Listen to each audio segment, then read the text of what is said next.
is on with us this afternoon as well. Yes, I'm here. All right, well, welcome. Thank you. Thank you.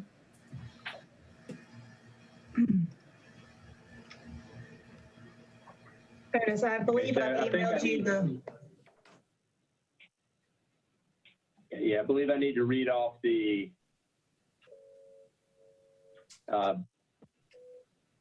disclaimer for the start of the meeting. Rachel, if you could email that to me. Rachel's out, but I have emailed that to you, Otis. This is Carrie. Thank you. You're welcome. Can we just go ahead and do roll call while you're waiting on that email? Yeah, that's fine. Let's do that. Okay. All right. So Haley, not with us. So Otis. Present. Billy Rich. Jim Rose. Here. Manya Stewart. Kathleen Garber. Here. Vicki Miller. Here. Lisa Strout. Here. Ray Bowden. Here. Thank you all. Okay, thank you for that. This is a virtual meeting of the Public Assemblies Facility Commission on June 21st, 2021, called to order. Good afternoon. Due to the governor's order, all members of the Public Assembly Facilities Commission are participating virtually.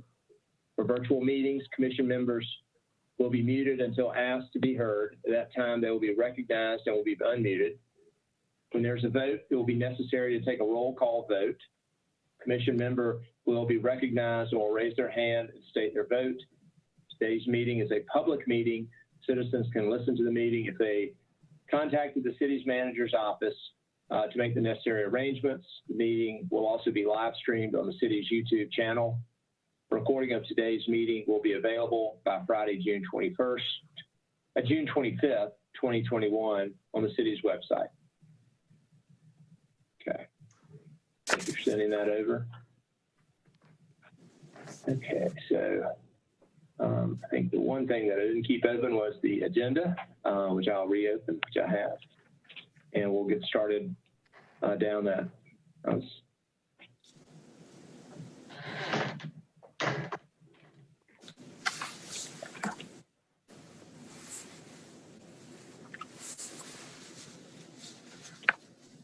Okay. Okay, we've done the roll call and the reading.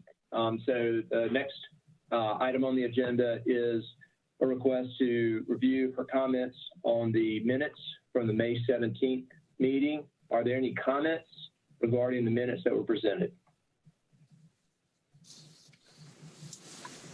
Okay, hearing no comments, is there a motion to approve the minutes from the May 17th meeting? So moved. Okay, is there a second? Second. Okay, that's approved. Do we need to do a roll call for voting to accept all? Karen? I believe so. Okay, well, let's, Carrie, are you there? Sorry about that. Otis Northington. Approved. Jim Rose. Approved. Kathleen Garber. Approved. Vicki Miller.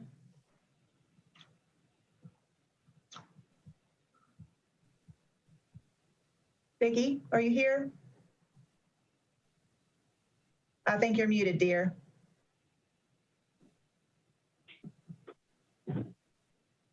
Approved. Lisa Strout. Approved. And Ray Bowden. Approve. Okay, thank you. Minutes passed. Next item on the agenda is recommendation for a resolution to rename or to name the football field at Bowman Gray after William Bill Hayes. I'm not sure who will be presenting on this. Yes, this is the letter. This is Ben. Can you all hear me? I apologize. I'm having to Yes, Ben.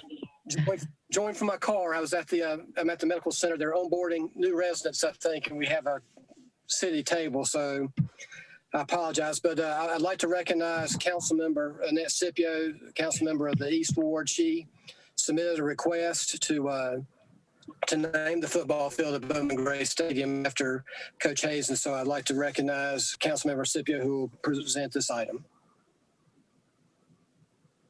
Thank you, Mr. Rao. I hope, I'm assuming, yes, I'm not muted. Thank you to the committee, first of all, for being representatives of the community to do the important work that's needed for the Public Assembly Facilities Commission. I just want you to know that your devotion to this commission and the hard work that you do doesn't go unrecognized. We can't do our work as a council without you first doing some of the hard work in recognizing residents as we're going to present today, or in the other parts of your agenda, approving and setting approving contracts and setting rates and all of that. I'm happy it comes for you and not for me, because then I can say citizens did that. I didn't have anything to do. So I love the fact that you're doing this hard work and making my job a bit easier. But today, I am asking you to name the football field at Bowman Gray Stadium in honor of Coach William Bill Hayes.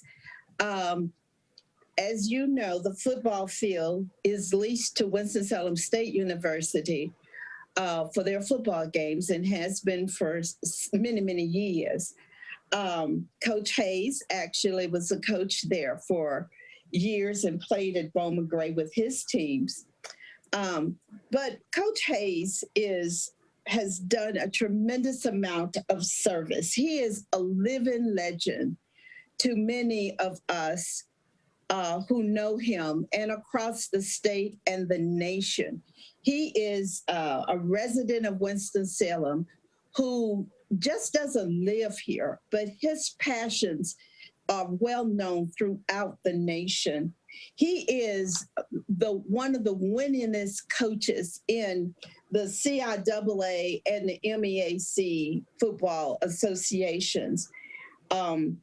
As you see on the letter that I sent to you, he was the first African-American coach in the Atlantic Coast Conference when he served as the running back coach at Wake Forest University. That was significant. I did not know that for some times that he had done that, because I knew him as the coach, football coach at WSU, and they had powerful winning teams when he was there. But as I look more into his past and been on certain platforms with him, I learned that he started his coaching at Paisley High School, which was one of the 4 African-American high schools in Winston-Salem. And then he went on to do college. He has lived here for many, many years. And I think that's a testament to his devotion and commitment to our city, because he's coached in other cities, but he kept his residence here, which is a testament to his love for our community. One of the things that has always been amazing to me about Coach Hayes is that he is a community servant. He didn't just stop at football and say, that's all that I want to do, but he has continuously reached back to help shape and develop young boys to become productive men through the Boy Scouts. His committed service to the Boy Scouts, he was given the Silver Beaver Award and the Silver Antelope Award. So Coach Hayes is revered in our city. He is revered across the nation. Many of his former football players approached me about this naming. So there's a great number of football players who believe he should have this honor. There are lots of people in the community also who would like for this recognition to be taken place. So that today I ask you to consider this recommendation that the football field at Bowman Gray Stadium be named the William Bill Hayes Field. Thank you. Any questions? I'd be happy to answer them. Thank you very much for that presentation, the letter, and your passion on this. Open it up to the board for any comments, questions.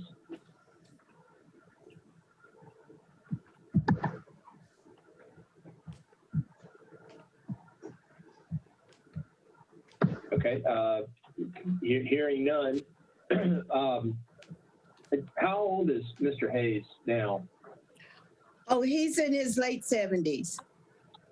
Okay, so my mom's or early 80s. It's one of the others. Late 70s, early 80s. Since I am in one of those decades, I don't really care about how old I am. It's just that I'm still here. That I'm still here. Okay, well, okay, that's great. Thank you. I was just curious. Any other comments? It's certainly an impressive resume and commitment to the community. Chairman, Vice Chair Northern, I just want to make a note that what you all are considering is a resolution recommending the naming. If approved, then this item will go to the City Council's Community Development, Housing, General Government Committee for their consideration, and then ultimately to the full City Council for approval. And that'll happen in August. Got it. Thank you, Ben. Thank you. We have a request in front of the board. Is there a motion? So moved. Is there a second? Second. Second. Okay. Motion and a second. And then we'll do a roll call vote. Yes. Otis Northington. Approved? Billy Rich, I believe, has joined us now. Yes. Jim Rose. Kathleen Garber. Approved. Vicki Miller. Approved. Lisa Strout. Approved. And Ray Bowden. Approved. Thank I'm you. here too. This is Manya. Oh, thanks, Manya. Didn't see you come in. So do you approve the resolution? Yes, I approve. Thanks, Thanks. dear. Okay. Thank you for that. And Councilman Woman, thank you for presenting this to us, and we'll look forward to seeing how this progresses. Thank you. Thank you for your vote of support. Thank you. Thanks, ma'am. You're welcome to stay or you're welcome to depart. However. I'm going to listen in for a little longer. Okay, great. Excellent. Okay, the next item on the agenda is a review and approval of the 2021 Carolina Classic Fair entertainment contracts. Yes, I'll take that one. These are approval of entertainment and attraction agreements for the 2021 Carolina Classic Fair. The first item, entertainment item, would be Color Me Bad and Tag Team. I think back in March, this was discussed a little bit with some of y'all, but an actual resolution was never presented at that time. This is... I'm on a city council board meeting. Zoom. Just call me when you. Okay, these aren't yours. That's not your own. I will. Okay. I'm sorry. There's a little bit of feedback from somebody else. Okay. First off is Color Me Bad and Tag Team. These are 80s groups. This will be in the grandstand on Monday, October the 4th, in a partnership with WQMG. Best known songs for them are All for Love for Color Me Bad, and then Whoop, There It Is with Tag Team. I think that these are some great, diverse entertainment options, and I think this is going to draw a good crowd during the fair. That amount is for $15,000. The next item is Roger Abramson. He is our wood ball turner during the fair. He has been with us before. He's located in the village, and he demonstrates roughing out raw logs, using hand axe, turning bowls. There's even a little bit of entertainment that he does with the kids. It's a great educational exhibit. He's been very popular with us before, and we're looking forward to having him back in the village this year. Does anyone have any questions on these two items? I do, sure. Okay. Is the Color Me Bad and Tag Team, are they a full band? It's actually two bands, Color Me Bad, and then Tag Team is a different hip hop rap and R&B group. So together they cost 15? Yes, yes. Okay. And they're gonna perform all week? Just one? No, just on that Monday, October the 4th in the grandstand. Oh, okay.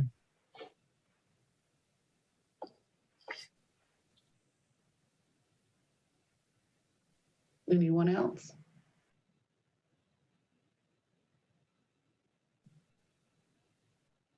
Okay, I guess we just need to do an approval. Yeah, that take off the mute. Sorry about that.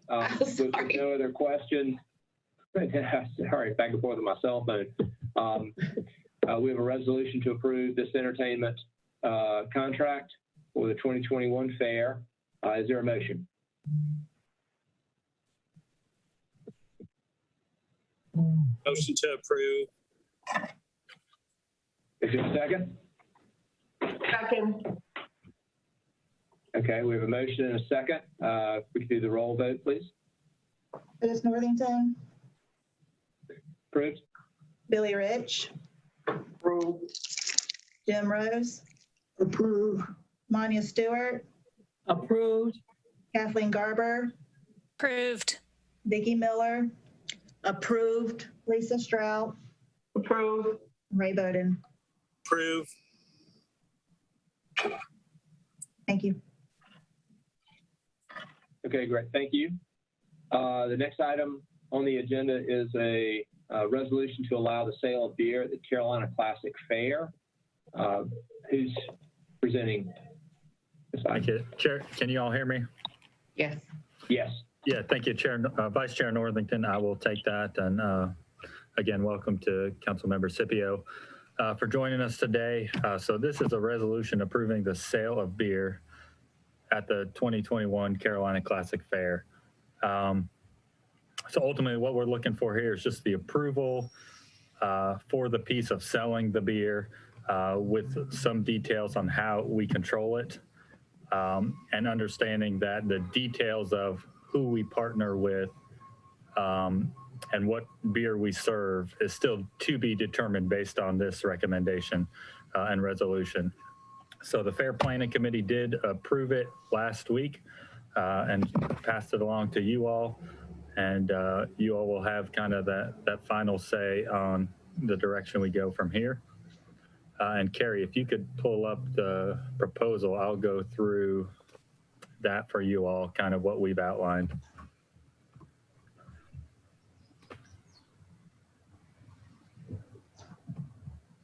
Can you see it? I can see it, yeah. If you can just scroll to the first page. So yeah, ultimately we would start with this year's fair, the 2021 Carolina Classic Fair. And just a little history. Currently the Carolina Classic Fair operates the largest wine competition in the state and already provides on-site wine garden with 10 days of tasting and bottle purchases along with wine glass purchases. The Carolina Classic Fair continues to focus on agriculture in the state of North Carolina, and one of the fastest growing agricultural pieces over the years has become beer featuring malts, hops, grains, and other agricultural items. Just looking at some of our neighbors, so we know the State Fair has already sold beer, I believe, since 2018. And then looking at all of our surrounding borders as far as states go, we know that Tennessee and Virginia and South Carolina all have fairs that sell beer. And just going beyond that, other states just on the East Coast, South Carolina, Georgia, Florida, Tennessee, West Virginia, Ohio, Kentucky, Pennsylvania, and Delaware. And then even as close as, arguably to any one point, the Central Carolina Fair is a competitor of ours as they're right down the road. They do also sell beer at their concerts during their fair, which is about 3 weeks in front of ours. Carrie, if you'll just scroll down a little bit. What we know about North Carolina breweries, there's a lot of breweries that participate in agriculture and participate in the promotion of agriculture, such as tree planting programs or bee colonization, all things that are vital to not just agriculture in general, but specific to the process of beer. Some numbers we've received from some local breweries in a single week, 1,800 to 3,600 pounds of malt are used, 93 to 187,000 pounds of malt per year, and then up to 96,000 tons of grain that can be used. So that's all an example of impact, if not just locally within the state, that these brewers need, and adding a fair that could have such an impact like ours to help continue to grow the industry. There's a note here that there's a grain exchange. A lot of breweries have a grain exchange where they take their discarded brewing process and provide that back to local farmers to feed the cattle or the animals at their farms. And this ends up saving an average of 50 plus tons of feed for the cattle for our farmers per year. So just some of the past and present items that are used with beers, not to mention the grains and the hops. There's honey and apples and basil and elderberry, raspberries, spearmint, pears. So as some of y'all probably know, the ingredients that go into beer are not just limited.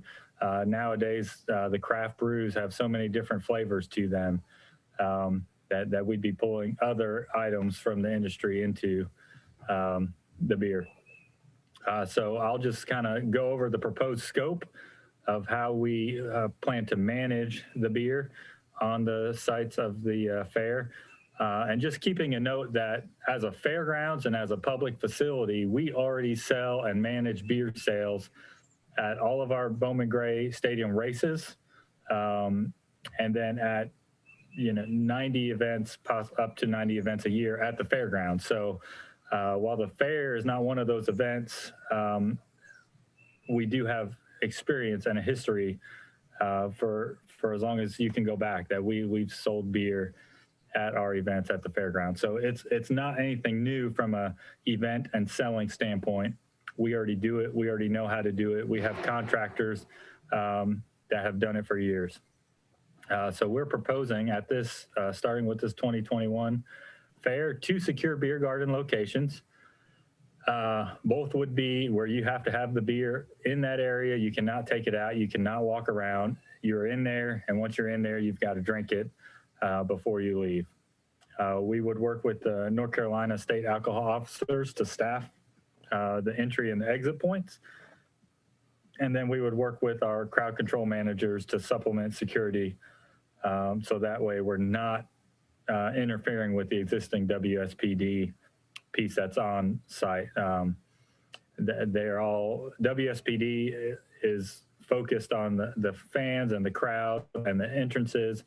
So this is a piece we would do just like the wine garden, where we leave it to the ABC officers to manage, and then we would supplement with security.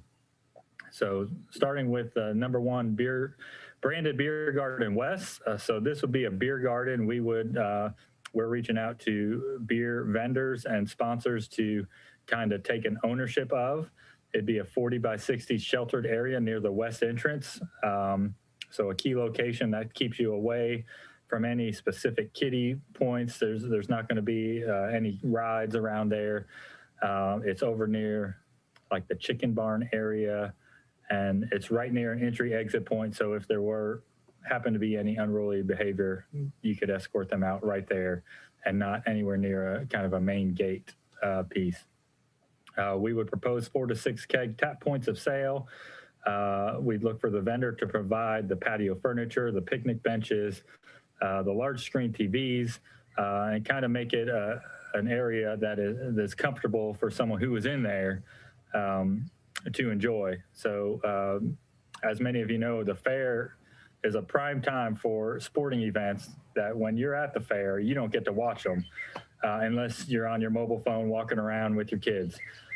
So we are proposing with the TVs, we'd have NFL Sunday, we'd have college football Saturday, the MLB baseball playoffs are on during that time. So there is a good amount of sports entertainment that would be visible in the grounds. There's also opportunities to work with a vendor on an Oktoberfest promotional opportunity as it's kind of kicking off Oktoberfest. And then we've talked about really having someone come in and really show how the process works and how it's made with some agricultural displays, some of the equipment, working with some of the farmers on what they see on the back end. So some of that stuff we already talked about, and kind of tying in an agriculture educational piece to those who are coming by. And I believe we learned in this process that the state fair does something similar already. So we're working on gathering what they do and kind of piggybacking off of that a little bit. We have the opportunity to supplement with themed food sales to include bratwurst or other featured food items. And not only just drafts, but we could also have canned points of sale. And the below photo there is a sample of what it could look like. That specific image is from the, I believe, a fair in Texas, and is a pretty good representation of kind of what we'd be looking at, except we'd probably have a security guy right there at that entrance. So just going down, the second area of sale would be in the grandstand. So knowing we have concerts in the grandstand and demo derby, and folks who would be in that west area wouldn't be able to bring their beer out. We do the same thing during those events in the grandstand, where once you're in the grandstand, you can buy the beer and you can bring it back to your seat, but you cannot leave the grandstand area. The only exception would be on a Wednesday night, our Christian night. We would not sell beer at those events, but all other 9 days and evenings we would.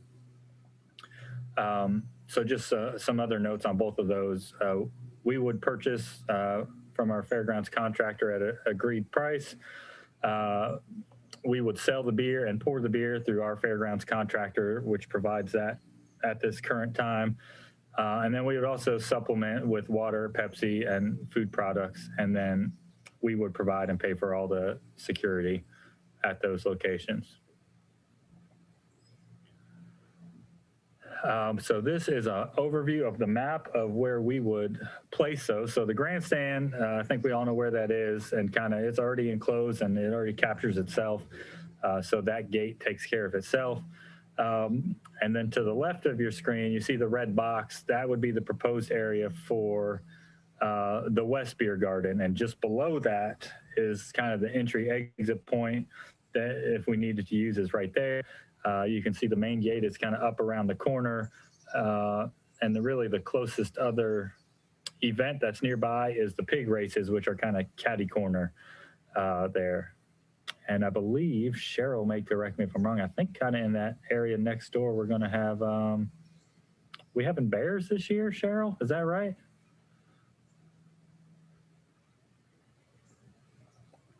Yes. Yes, Okay. we are having bears. Bears of Paradise Ranch. Cool. So that area that's kind of right above the the West Beer Garden. It's always usually we've had the Wolves, we will have the Bears this year. It's kind of the place where we go get kind of the next newest big act that kind of tours through fairs, and that's where we place them. So we'll kind of tie it in right there. And if you could go down, Carrie, that may be near the end. So some of the opportunities that we've talked with so far and with some of the breweries and some of our vendors is the opportunity to have on-site branded cups, in-store promotion and signage with a distributor who's in North Carolina already and can kind of help promote the fair on site in a store or in a brewery, and kind of just hit a little bit different of a demographic and a market that we typically maybe don't hit with such an engaging piece. We're talking right now with a recycling partner, trying to pull in someone to say, hey, if we have beer cans, we could really use a partner, a sponsor on that front. So I think that could create some additional revenue opportunities with sponsorships. And then, as I mentioned before, we'd be looking for a partner to come in and really build the beer garden and make it their own on that west side, and create the furniture and the picnic benches and the TVs and the atmosphere. And from folks we've talked to so far, that is a definite opportunity. There are breweries that are interested and excited about that piece. So that's part of the reason why it's kind of included in here. So our proposed beer pricing would be $7 for a 16-ounce draft and or a 12-ounce can. And part of that is for brewers, it's cheaper to distribute and produce the draft. So the cans have a greater expense, even though there's 4 ounces less, you've got to pay for the can part of it. So some proposed hours would be a beer garden from 11 a.m. to 11 p.m., all 10 days of the fair. And then some variation of 5 p.m. to 11 p.m. in the grandstand. I think we'll still kind of work through that based on concert gate times and such. So, but that's just kind of a ballpark of where we're looking right now. So just some revenue estimates. This was really hard to pin down, and we've seen what other fairs have done. And we know over a 5-year window, your beer sales will increase.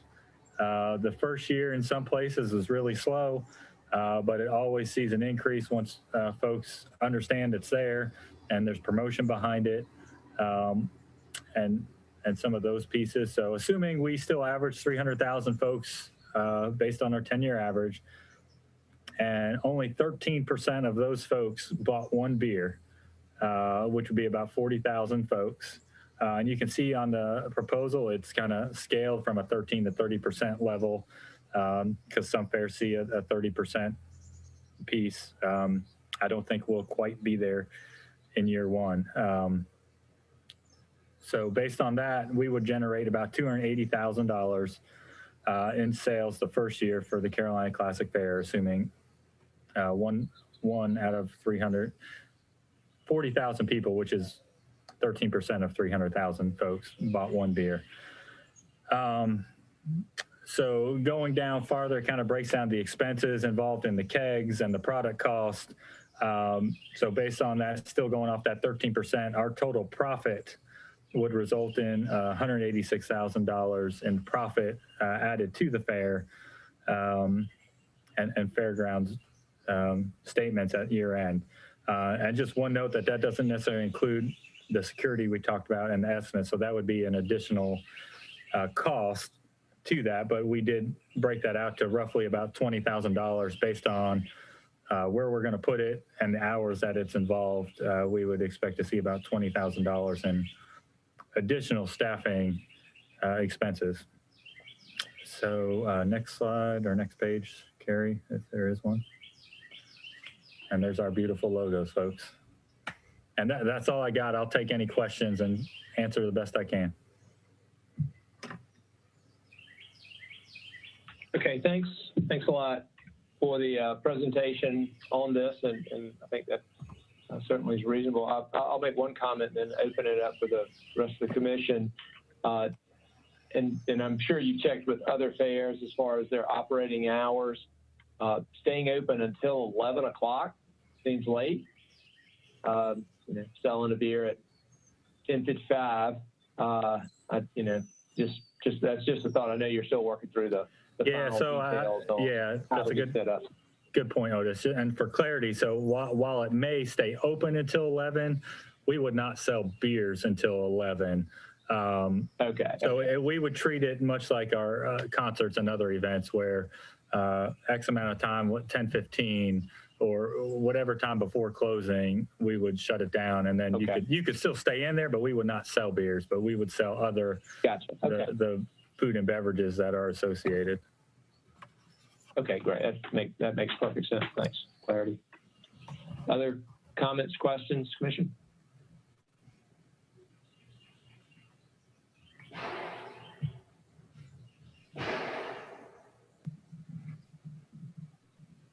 Okay, if there are no other questions on the presentation, let's get the resolution open here. Okay, so we have a resolution recommending the sale of beer at the Carolina Classic Fair, starting with fair in 2021. If there are no additional comments from the commission, then is there a motion on the floor?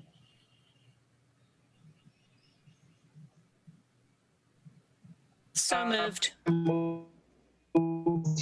For approval. Okay, and a second? Second. Okay. We have a vote, please. Call the roll. Otis Northington, Approved? Billy Rich, Approve. Jim Rose. I think we might have lost Jim. Manya Stewart, I really want to say no, but I guess I'll say no. okay. Kathleen Okay. Garber, Yeah, totally. Approved. Vicki Miller, approve. Lisa Strout, Approve. Ray Bowden. Approve. Thank you all. Okay, thank you, Commission. Okay, on the agenda, the next item is a review of the $5 gate admissions price for opening day, Friday, the 1st of October.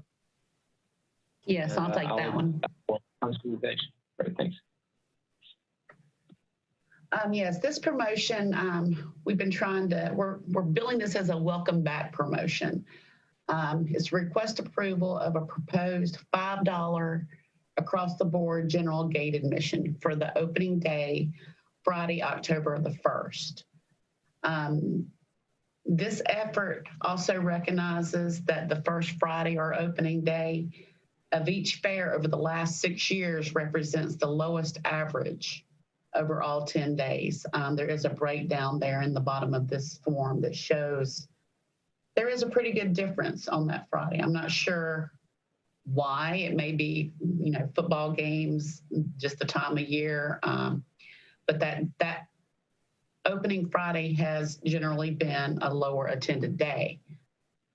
This promotion, it'll generate extra excitement and incentive, and it also is going to give us the opportunity to let our community know that they were missed last year and that we can't wait to welcome back all of our guests. I think this is going to be a great outreach.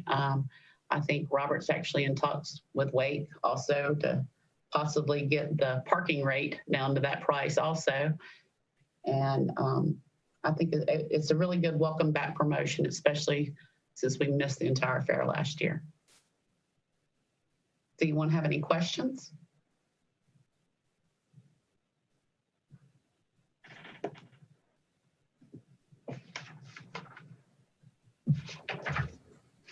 No?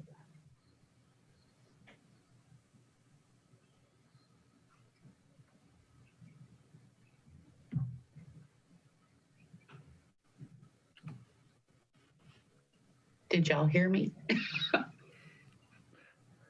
Yes, I think Otis might be. No, sorry. Okay. I was on mute. I'm sorry.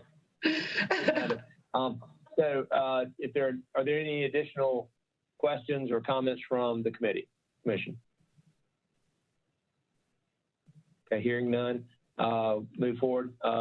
We've been requested for approval of the promotion for opening day gate admission adjustment for the 2021 fair. Is there a motion? So moved. You? Second? Second. And we have a second. Okay, we can have a vote, please. Yes. Otis Northington, Approved? Billy Rich, Approval? Jim Rose, Manya Stewart, Approved. Kathleen Garber, Approved. Vicki Miller, Approved. Lisa Strout, Approved. and Ray Bowden. Approved.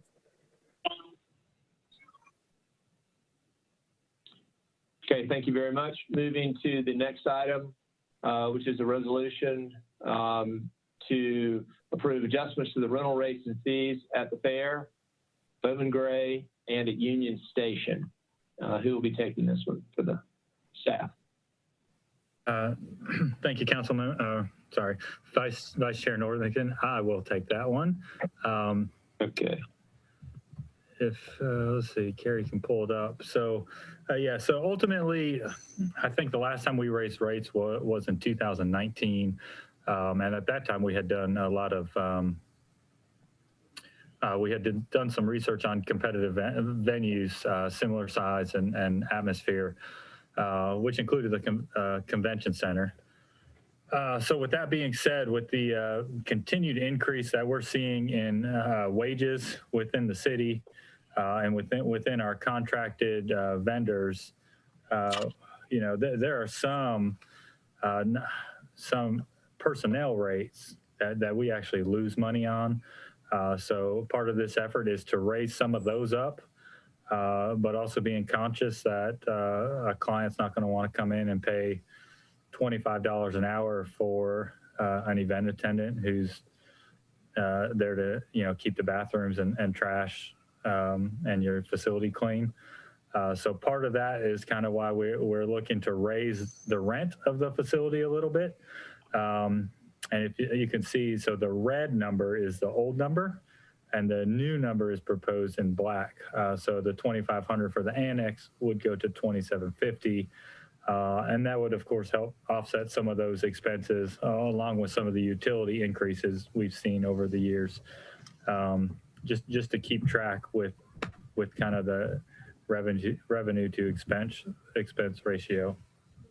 So from a facility standpoint, the annex, the Ed building, and the Home and Garden building are kind of our three main buildings. The specific to the annex and Ed building, those buildings are basically booked all year. So we don't foresee any issues with that.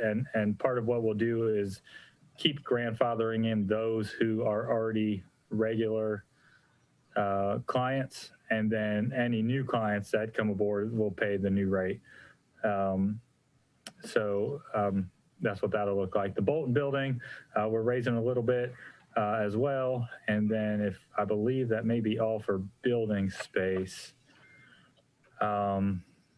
Just scroll through real quick. The rest should be, so we did raise. I noticed. Go ahead. Again, I noticed that the combination of the annex and education building didn't go up as a combination. That's a so rate. Do we rent those two together often? No, not often at all. So, and that's part of the reason why we kept it the same, just to incentivize some folks to do that. And we do have talks every once in a while with, we just did vintage market days 2 or 3 weeks ago, and they want to look at both buildings. The challenge with both buildings is from, mid-September through the end of, or the beginning of April, the annex is an ice rink.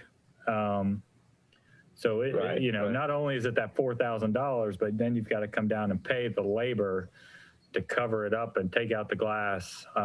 And, Sure. and it's not something. There's limited opportunities where the two would be available together aren't already booked as a single or ice that would make sense. So, okay, I get it. Yeah. But we would welcome an event of that size. So if we could get an event of that size, the ancillary benefit to us is obviously more parking and more concessions and more of these ancillary revenue things that, you don't maybe Gotcha. get Okay. with just one building. Okay. All right, Carrie, if you'll just go down. We just briefly talked about the ice cover up there.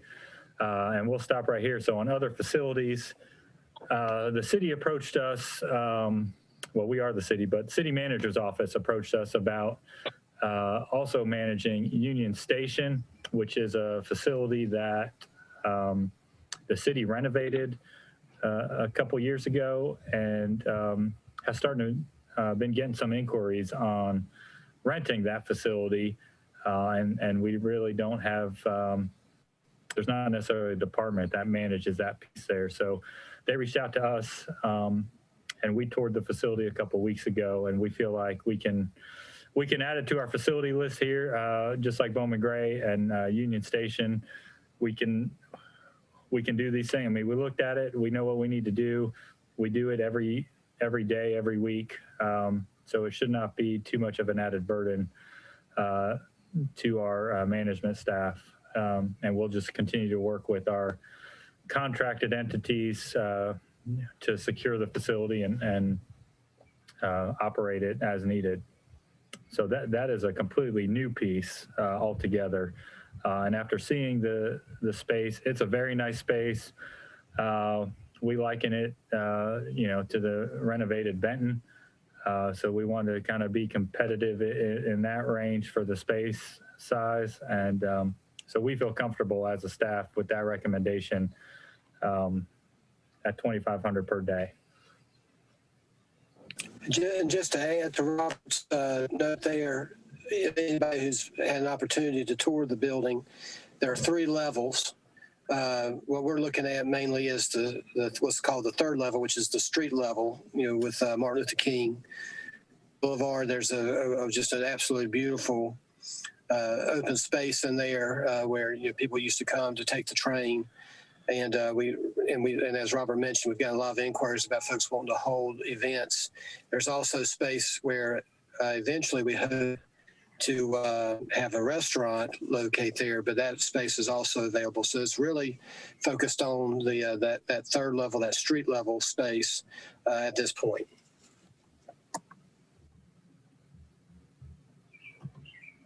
Thanks, Ben. So Ben, you're saying that there would be a restaurant, or is there a restaurant? I have not toured it yet. Right now, there's not a restaurant. The city is evaluating a proposal that we've received. But right now, we're not ready to bring anything forward to council for consideration. But eventually, part of the vision for that 3rd level is to have a restaurant located there. Mm-hmm. But even if when that happens, there's still this very beautiful open space outside of those spaces that we've received a lot. We're starting to receive interest where folks are wanting to hold events there. And so, as Robert mentioned, we don't really have a department that really is designated to manage Union Station per se. I mean, our property and facilities management department maintains the building. As far as actually doing event management, the city manager's office, our feeling was that the fairgrounds is best equipped to do that, and that's why you now see this as part of their fee schedule. So Ben, I haven't been in the facility either. I think you said there were 3 floors, and this was the street level floor. What is the intention for the other 2 floors? Very good question. So the bottom level, the 1st level, which is at the railroad track level, is occupied by the city's Department of Transportation. So our traffic signal system operation, our transportation planning, transportation administration staffs are located there on that bottom level.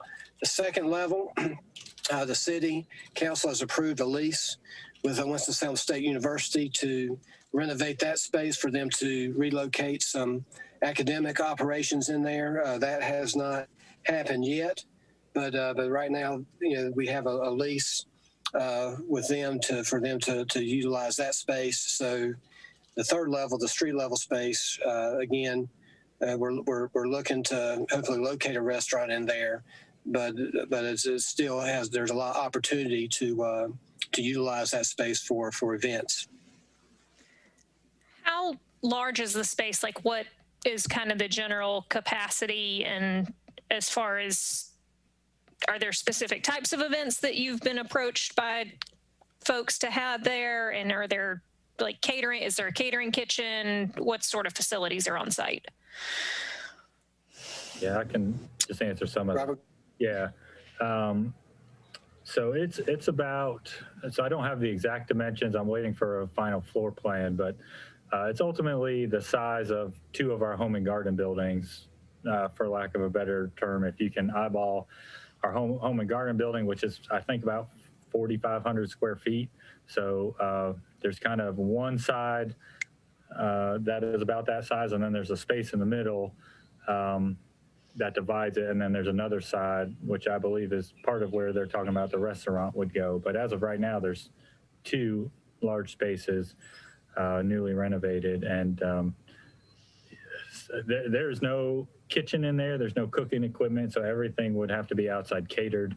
Currently, there's no Wi-Fi in there, but knowing that there's internet on the first floor because it's occupied by the city, I'm sure it's just a matter of, shooting it up the walls or whatever those IS guys do. So, yeah, so a lot of it will be kind of pulling pieces together. Obviously, some of the things we've looked at is, what kind of equipment we would need.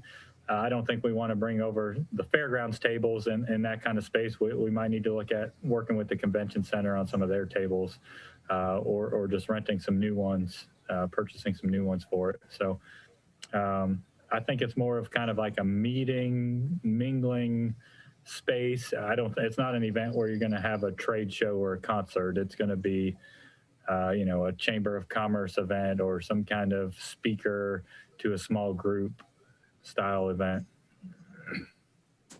Well, I think a facility such as this, at least for right now, minimum, we should have something like kitchen facilities there, and especially Wi-Fi, because of communications now.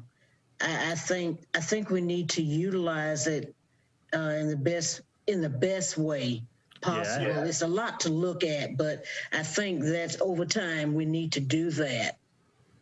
Yeah, and I think that will all happen. So I know, and Ben might speak more to this, that part of the kitchen space is really going to be involved with the restaurant. So we're not going to go in there and put in a kitchen space before we know what kind of restaurant's going to be in there. And then I think Wi-Fi is just a matter of getting with IS and putting it in there. So again, we just looked at the space 2 weeks ago. So everything from here will kind of, we'll get it on board and ready to rent. That's what we're tasked to do, and we can do it. Hey, Robert, I've been in that facility. I was involved with the grand opening. It to me, it's more like a meet and greet facility because the acoustics is not that great because of the ceilings and everything. Yeah, I don't disagree with you. That's why I mentioned it's more of like a mingling kind of space. I think there's going to be one event coming up in there, and it's kind of just a private event where they're inviting some employees out and doing a little meet and greet and then kind of moving on. So that's probably the best way to look at it. Robert, this is Councilmember Scipio. I have a quick question. Yes, ma'am. Thinking about Union Station, because it's a public building and people go into that entrance off of Martin Luther King to go down to the second or the bottom floor, I think we've got to figure out when people rent that space, how do you control access? Because you really would be walking right by it and right through it from the MLK entrance. And I don't know if it's going to be leased only at certain times of day, after hours when like DOT is not in there, or I mean, whenever Winston-Salem State gets in there, you know, are we going to restrict the hours that upper level floor can be rented? I think it really will need some discussion about that, because you can't just block it off since it's the main entrance to the building. Yeah, Councilmember Scipio. Yeah, thanks so much for that feedback. And I think a lot of that will progress as we know. I think part of this is more of a stopgap while we're getting inquiries on. I apologize for that. While we're getting inquiries, before the restaurant's in there, before Winston-Salem State's in there, we're getting inquiries on filling that space. So it's really about now, and Ben may know more of what the future holds once all that's in there. I don't know if it'll be managed the same, but I know in the meantime, I feel like we can do a good job with it. Okay, thank you. Thank you.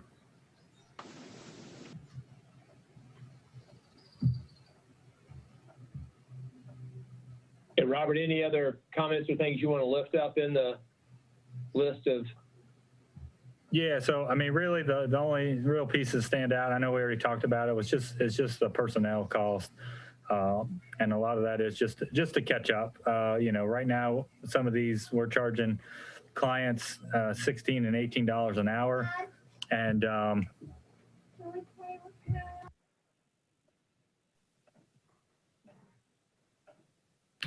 apologize.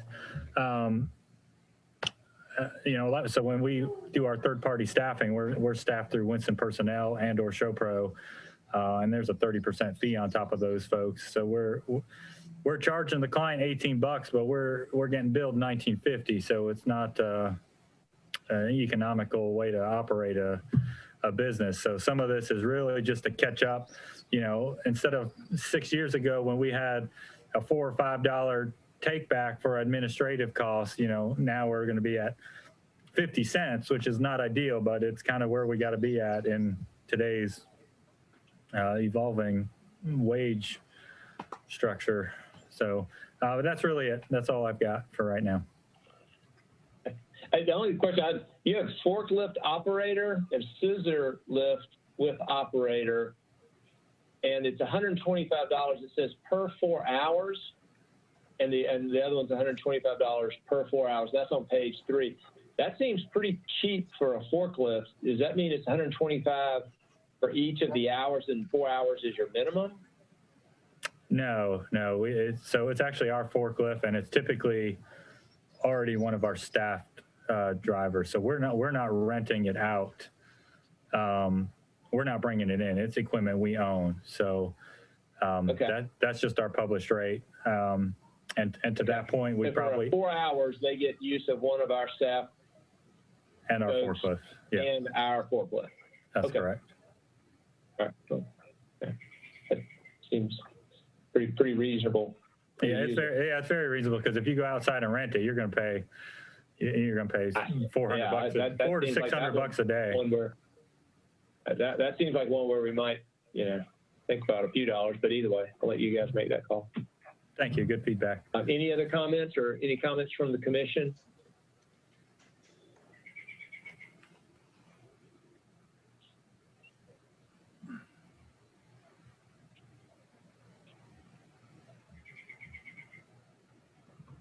Okay, so we have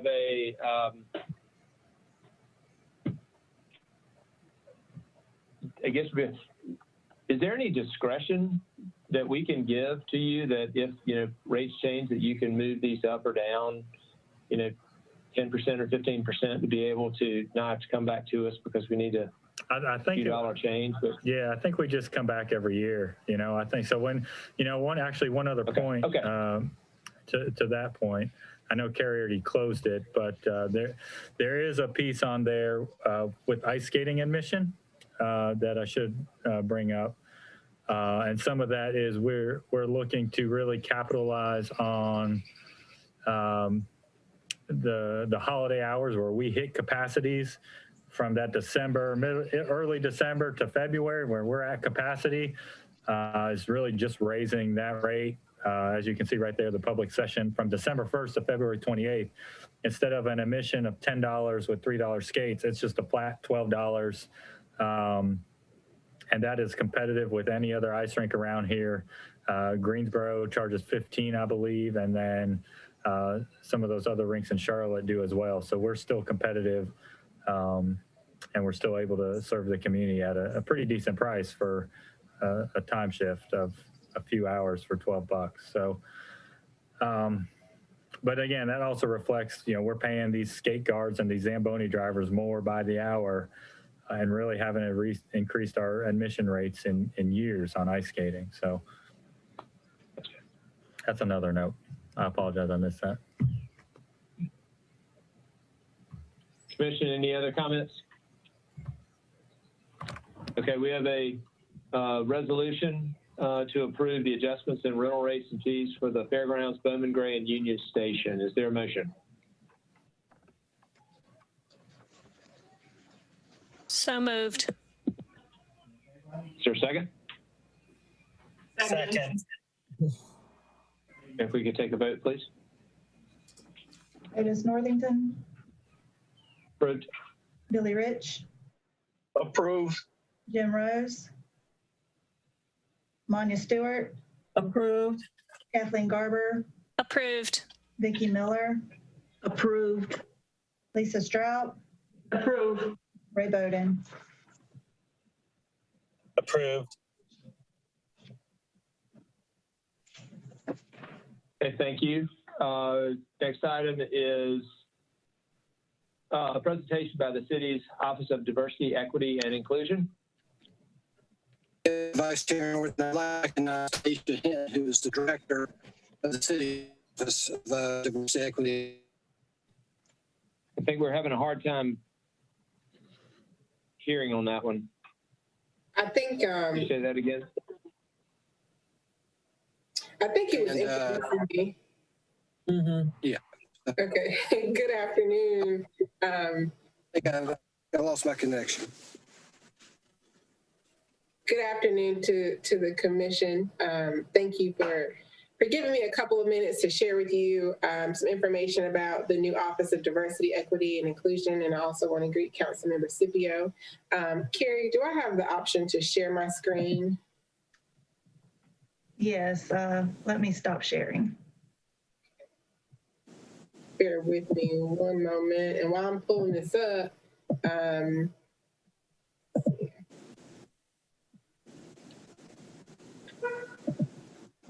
there we are. So I'll just take a couple of minutes of your time. Again, I am Taisha Hinton, the Director of Diversity, Equity, and Inclusion.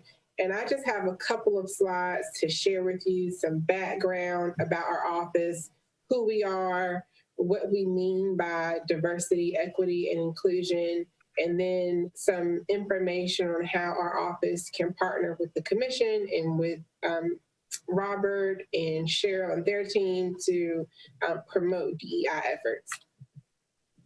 And so I won't read this to you verbatim, but essentially our office was created to promote equity, diversity, and inclusion throughout the organization, to really embed it in our culture and in our process. We work, and we've already begun working closely with many city departments to examine their current practices and their procedures, to identify any barriers that may exist and to address anything that may perpetuate inequities and institutional racism. Another tool that we're working on is creating what we call an equity lens when it comes to developing new programs in citywide initiatives.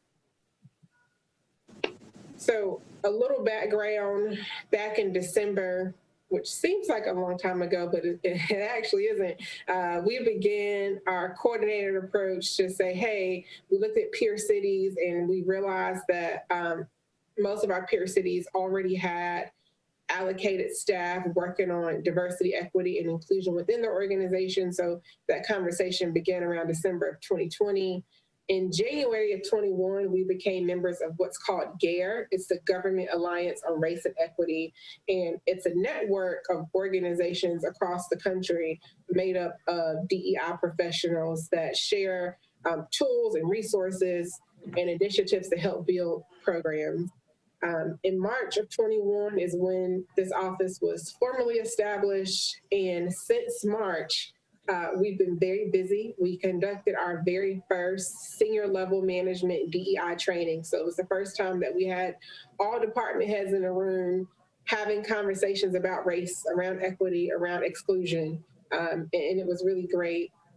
We launched our office website internally and externally, and that was a big deal because although the efforts of this office are focused internally, we wanted to make sure that the public knew that we were fully engaged in this work. We've created our core team, and I'll talk to you more about that in the next slide.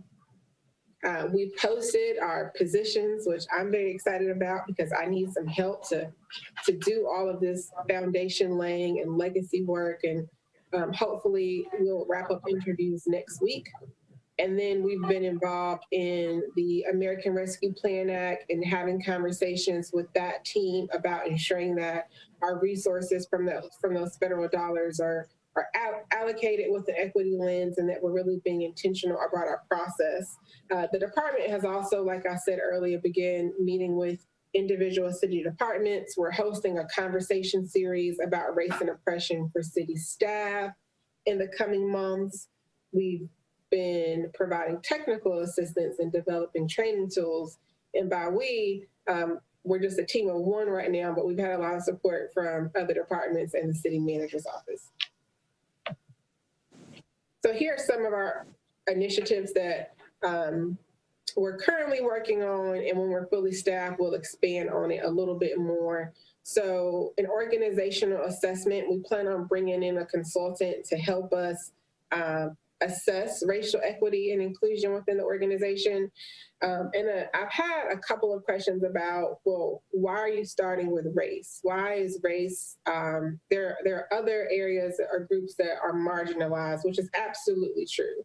Many other marginalized groups, whether it be by age or by sexual orientation or ability, that does exist. The GARE framework that I mentioned earlier tells us that that race is often the barrier that keeps people from coming together in the first place. So by starting with racial equity, we can create the framework that we can apply to other marginalized groups as well. The core team, I mentioned it on the previous slide. So that will be a leadership team made up of city staff that's going to help us in developing the equity plan that will apply to the entire organization. We're also putting together employee resource groups that will drive efforts in alignment with this initiative as well. So an example would be, it could be a working parent employee resource group, or it could be a resource group for millennials. And so the goal is just to create a space for employees to come together, to share common experiences, to rely on one another, and to build a relationship for like-minded individuals. And one of the biggest outputs that you all will see from this office is the organizational equity plan. I want to take a couple of minutes to really break down what we mean by diversity, equity, and inclusion, because by now you've probably heard those words about 10 times in the past 3 minutes. So when we talk about diversity, that's human differences, right? And we know that ranges from social class to race to sexual orientation to physical ability, national origin, etc. When we talk about equity, it's important to keep in mind that local government has a very unique responsibility to all of its residents. And so we want to make sure that as a government organization, we are promoting the fair treatment, access, and opportunity for all people, making sure that we're also eliminating barriers that have prevented some groups from participation in the past. history shows you that governments have a long-standing history of systems and policies that, whether it's unintentional or not, have created and may continue to maintain types of inequities. So that's what we mean by the word equity. And you may have seen a visual where there's, and it says equity versus equality, and there are 3 or 4 people. No, not you, Siri. There are 3 or 4 people that are standing on a fence, and for the equality photo, everyone has the same size box to stand on so they can see over the fence. But when we talk about equity, a person that's taller maybe only needed 1 box, or a person that's shorter needed 3 boxes. So we really want to be intentional about providing the resources that people need at different stages and within those different groups. And then the last piece here just talks about how improving equity involves increasing justice and fairness within our practices and our procedures. And when we get to inclusion, you can have a diverse group of people and it not be inclusive, right? So when we talk about inclusion, it's a welcoming. We're hearing from the voices of people that are different from us and taking their feedback into consideration. So a way that we plan to address this is by really having conversations around unconscious and implicit bias, to be deliberate about addressing issues of not being inclusive, whether that's within a department or whether that's within a work group. That's one of the goals of the office. And so how can our office be of assistance to you as a commission? It is our hope that based off the information that we just shared, we can embed diversity, equity, and inclusion within your entertainment, within your, at the farmer's market, public engagement, within partnerships at your facilities. You just added Union Station as a facility. So what can we do to ensure that we have a diverse community that's participating in that as a public venue? Your new clients, we want to be having conversations with staff, bringing the information back to you to make sure that as an organization, we're really standing behind this initiative and doing all that we can to create a diverse and equitable and an inclusive city of Winston-Salem. And with that, I can take any questions that you have.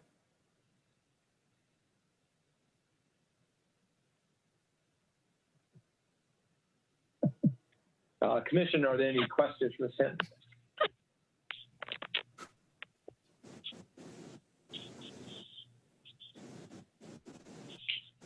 Okay. Hearing none right now, I'm sure there'll be some in the future. Will you be joining for future meetings? Sure, I do plan to participate. Yes. Okay, good. I can see who that was. Yes, I do. Great. Okay. Yes, Vice Chair North, one of the thoughts that we had discussed with you all a couple months ago, the idea of reactivating the marketing subcommittee to start looking more closely at how we can create a more diverse, programming there at the fairgrounds, and certainly when the time comes for us, be an important part of those discussions. Yeah, and if I may add, I've had conversations with staff already about the vendors that we're using for 21 and how we can expand or increase that list and bring new people on board, or how we can rotate that for the fair. So as soon as you all get through 21, we'll be all aboard to help assist with planning 22. Okay, great. Thank you very much. Okay, moving back to the agenda. I think we're at staff updates. Yes, so just to kind of do some rapid fire, because I know that we're well past our hour, just to give some real quick highlights. First, the Bowman Gray Stadium Improvements Project, the East Side concession stand and restrooms are now online. They've been utilized for the first 3 races of the season. The West Side concession stand and restroom are they already have a roof under them, and they're making good progress there. The field has been resodded and watering it, and it's starting to take root, and so we're excited about that. So really kind of what we've got remaining, we've got some of the flooring work to do in the athletics department area. That's going to start this week. And then the buildings. Once all that's done, really the most significant improvement that will remain will be resurfacing the track, and that will happen after the football season this year. So that'll happen probably sometime in October. So we're really very pleased with the work of Frank L. Bloom and WC Construction, and excited about what we're seeing down there. My hope is that when we're at a point to get back together as a commission in person, that maybe our first or second in-person meeting, we'll be able to meet down there, and we'll be able to give you all a tour of the stadium. It'd be great. And I'll turn it over to Robert for the next several items.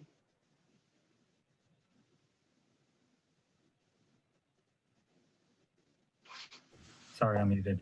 All right. Yeah, thank you, Ben. Yeah, so to Ben's point too, we actually just met with Winston-Salem State this morning. So we're keeping them abreast of all the construction and how that might impact their season. And then obviously we're keeping the Speedway folks in regular conversation with construction in regards to their event activity as well.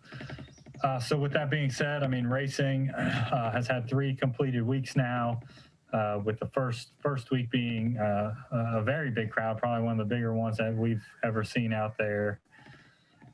Probably, I think we estimate about 13,000 folks for week 1, and then following up the last 2 weekends, about 7,000, 6,500 to 7,000 folks